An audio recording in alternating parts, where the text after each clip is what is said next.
Agora a gente fala sobre o assunto que domina o noticiário nacional e internacional desde ontem, a tragédia que aconteceu com o clube da Chapecoense, com jornalistas e convidados que se deslocaram do Brasil e iam até a Colômbia para o jogo de hoje, na primeira partida da decisão da Copa Sul-Americana. A Chapecoense chegou tão longe e ainda é um acidente envolvido em muitas perguntas sem respostas. O que não se tem dúvida é que a queda do avião com a delegação da Chapecoense próximo ao aeroporto de Medellín, na Colômbia, vai permanecer sim nos noticiários e na mente de nós brasileiros por muito tempo. O depoimento de quem na última hora decidiu não embarcar. Eu fui no jogo contra o São Lourenço em Buenos Aires e a gente combinou que iria também para a Colômbia. E eu estava na relação e falando com o Décio, que o Décio organizou a passagem de todo mundo. Eu estava na relação, ele me ligou, vamos embarcar, vou embarcar. Eu falei, Décio, eu não estou querendo ir. Eu dei um pressentimento que não estava bem comigo mesmo, não que fosse acontecer alguma coisa. E realmente daí eu não fui, fiquei em casa, disse, não, eu vou ficar por aí. Quem recebeu a notícia trágica, sabendo que seria o porta-voz de tudo aquilo para o mundo? Uma ligação muito triste, realmente muito dura. Às 11h30 da noite, o comandante da Polícia Metropolitana me informou o que aconteceu e foram muitos sentimentos. O primeiro foi tomar a decisão de coordenar todo o protocolo de emergência para que a cidade preste toda a atenção que deve ser tomada em situação como essa. Ir até o local e acompanhar. Estou aqui toda a noite. E uma notícia dessa, em que caiu um avião que trazia os jogadores que iam jogar a Sul-Americana, não passa pela cabeça de ninguém. Eram 77 pessoas a bordo, 68 passageiros e 9 tripulantes. Um primeiro avião comercial decolou de São Paulo na tarde de segunda-feira. A turma era só descontração. Vai começar a viagem para Colômbia aí, ó. Viadinho, Caduzinho,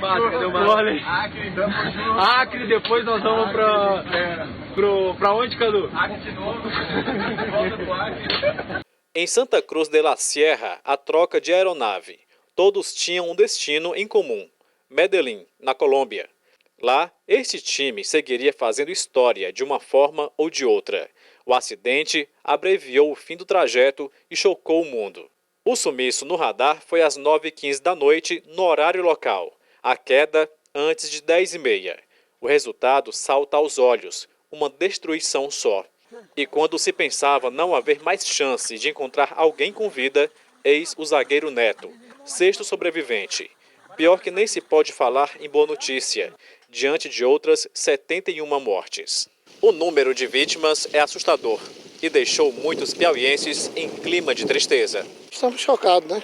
É uma vida, várias vidas, né? Acontecer isso e fica triste, né? Final do ano, todo mundo fica triste. A gente sempre se coloca no lugar e foi muito chocante. Fica tão sem sentido que a gente não tem nem palavra para dizer o que sente, né? Eu fiquei bem triste, né? Porque foi muitas pessoas que morreram.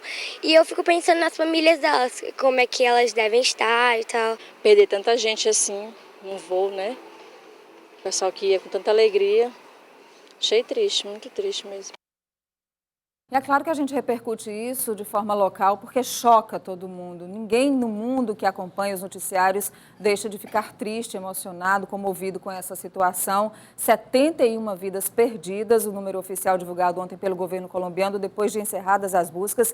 6 passageiros com ferimentos, alguns com ferimentos muito graves e 4 pessoas não embarcaram, inclusive daqui a pouco a gente vai dizer quem não embarcou. Estou recebendo aqui quem gosta de esporte, acompanha futebol, naturalmente, que fica até mais triste do que a gente que não acompanha com tanta frequência, ou não convive mais de perto, porque conhece os jogadores. Fábio Lima, do portal cidadeverde.com. Bom dia, Fábio. Bom dia, Nádia. O Dídimo de Castro, que é o nosso comentarista esportivo. Bom dia, Dídimo. A gente, ontem e hoje, desde ontem, a gente só respira esse assunto, o mundo inteiro comovido com essa situação de um time brasileiro que sai da Série D, tem uma trajetória meteórica, vai para a Série A e iria disputar hoje sua primeira decisão internacional, Dídimo. Então é um fato realmente chocante e lamentável.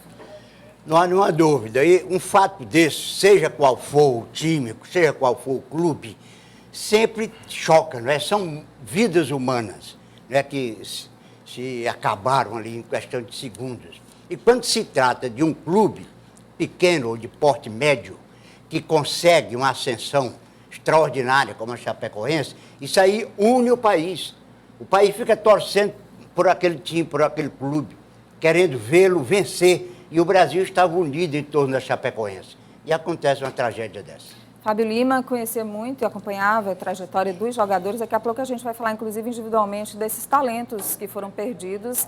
Pessoas do interior de Santa Catarina, muitos, alguns da região, outros, claro, levados de fora para treinar na Chapecoense, mas que vinham realmente numa trajetória de ascensão impressionante. Muitos nordestinos no time da Chapecoense também. E para acrescentar, acho que uma das coisas mais lamentáveis também é que no futebol brasileiro, que a gente reclama tanto de desorganização, de tantos problemas, de clube que vai e volta de divisão e que não se organiza, um time como o da Chapecoense, com uma administração que estava fazendo tudo certinho, que vinha seguindo um modelo que serve de exemplo tanto para os grandes clubes como para os clubes que querem chegar aonde a Chapecoense chegou, acaba acontecendo uma tragédia como essa que precisa ser assistida, precisa de um suporte para que a Chapecoense não sofra, inclusive, no futebol no futuro. A gente tem algumas alternativas que estão sendo colocadas aí, daqui a pouco também a gente vai falar sobre esse assunto, a solidariedade dos times de futebol do Brasil,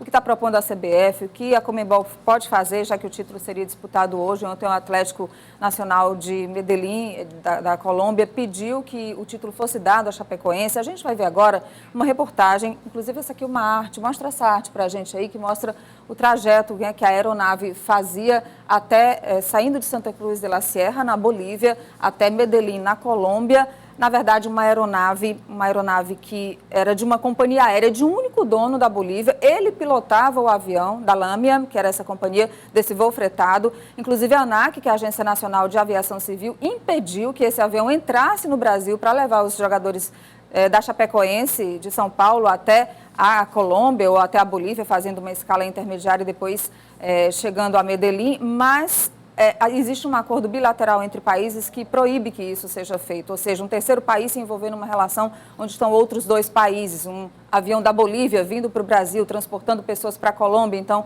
esse avião não pôde vir ao Brasil, saiu lá de Santa Cruz de la Sierra com autonomia de 3.000 quilômetros. Essa questão da pane seca é a possibilidade maior que está sendo levantada.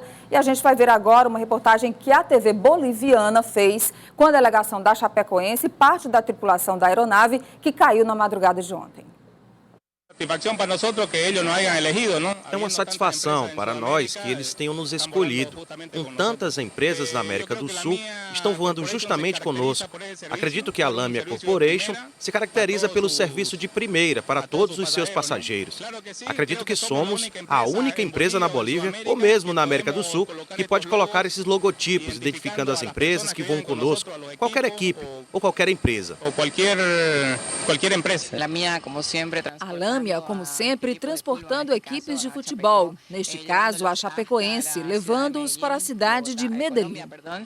É um momento importante para a Chapecoense, né? E a companhia, nós já trabalhamos com eles no jogo de Barranquilla, fomos muito bem atendidos e agora vai fazer esse novo trajeto conosco. E a gente espera que nos deem sorte, como foi da primeira vez, que a gente consiga fazer um grande resultado e levar a decisão final para o Brasil. Estamos muito orgulhosos de representar o Brasil, chegar a essa final, principalmente porque representamos uma equipe considerada média ou pequena no Brasil, e isso nos fortalece ainda mais e nos orgulha muito mais. E acabou tudo, né, Dídimo? Eram comissão técnica, diretoria do clube, tudo acabou. 9 membros da comissão técnica estavam no voo, 9. Tinha o Paixão, que era o preparador físico, que é filho do Paulo Paixão, que foi preparador físico da Seleção Brasileira de Futebol. Como era um voo fretado, na maior parte do percurso, a Chapecoense levou todos os jogadores, levou a comissão técnica inteira, teve convidados. O presidente da Federação de Santa Catarina morreu no desastre. Ele estava no voo também. Ele tem 72 anos, estava há 27 anos como presidente da Federação de Santa Catarina. E também faleceu. O presidente do clube faleceu. Quem não embarcou foi o presidente do Conselho Deliberativo. Mas o presidente da diretoria executiva faleceu também, o vice-presidente de futebol, foi uma coisa terrível. A gente vê aí os familiares, a FAB disponibilizou aviões para levar familiares das vítimas até Medellín, para inclusive ajudar no reconhecimento dos corpos. A torcida da Chapecoense lotou o estádio Índio Condá, ontem teve até grito de "é campeão".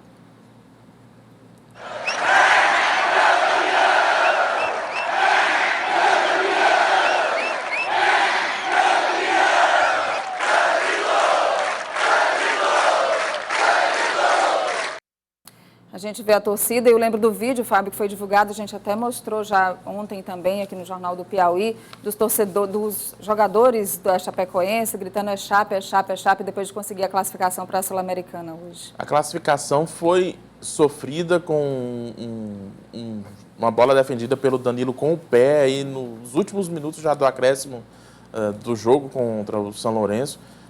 Uma comemoração mais que merecida e era uma situação de festa, como o Dízimo estava colocando, todo mundo estava no avião porque todo mundo realmente queria participar desse momento. Ninguém queria perder esse momento, queria perder. É um momento histórico, né, para o time da Chapecoense venceu o São Lourenço, que é o time do Papa da Argentina, se classificando para a final da Sul-Americana. Bom, o Dízimo e o Fábio continuam aqui com a gente, vão ficar o programa todo, a gente vai falar mais sobre esse assunto, daqui a pouco a relação dos mortos, dos sobreviventes, o goleiro Danilo, que ontem houve muita repercussão, notícias desencontradas sobre a morte ou não do Danilo, mas infelizmente ele foi confirmada a morte dele, ele que saiu como herói nessa partida aí contra o São Lourenço, classificando a Chapecoense para a final.